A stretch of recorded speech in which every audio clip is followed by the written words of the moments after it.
The following program is brought to you in living color on NBC.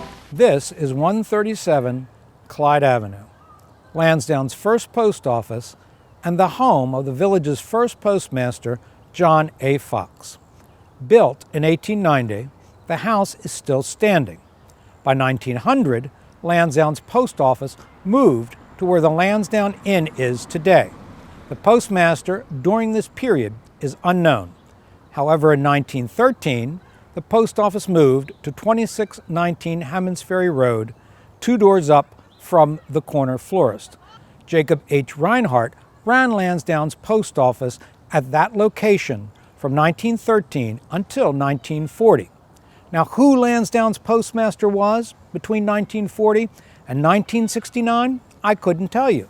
But there's something interesting about the way mail was delivered from the first days of Lansdowne right up to about 1967.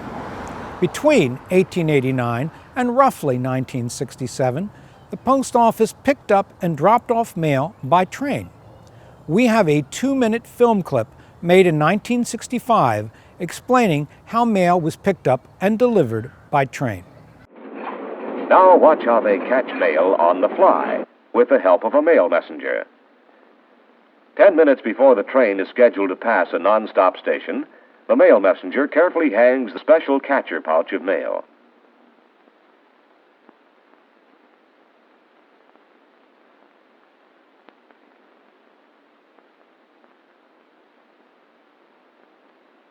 After it is securely fastened, top and bottom, he steps aside and waits nearby to witness the catch and receive any mail which may be thrown off.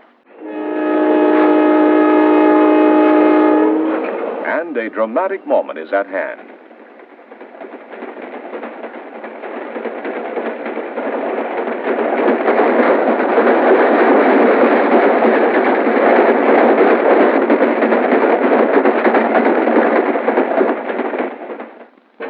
In Cappy's crew, the local clerk was getting ready to make an exchange. First, he put on his safety goggles. Then he tried the catcher arm. This time, for Phil's sake, he demonstrated the mechanism, pushing down to show the catcher arm being lifted outside the train. With one hand, he tossed the pouch out and down, assisted with his foot. With the other hand, he brought down the catcher handle, and the catch was made. A neat two-handed operation. To save the public precious hours and days in delivery, railway mail clerks sort and exchange great quantities of letters and printed matter. Yes, men and mail in transit speed the mail on speeding trains, effecting dramatic exchanges almost every minute of the day. A bullseye. The dispatch was delivered. In 1969 through 1981, Lansdowne's postmaster was Paul Ranky Sr. We have a news story recorded in 1981 when Mr. Ranky retired. Last night, you'll recall, we told you the Lansdowne post office would close down today, and at high noon it did. Its 87-year-old postmaster also went into retirement, and customers will have to go to Arbutus. Andy Barth was there to prepare this report. The Lansdowne postal substation just looks like the kind of old-timey relic some federal agent would want to close, and today they did. The postal accountants arrived, as promised, to end the 12-year tenure of Paul Ranky, who had told them he's ready to retire. Some will call it progress to move the postal service to bigger and more modern quarters.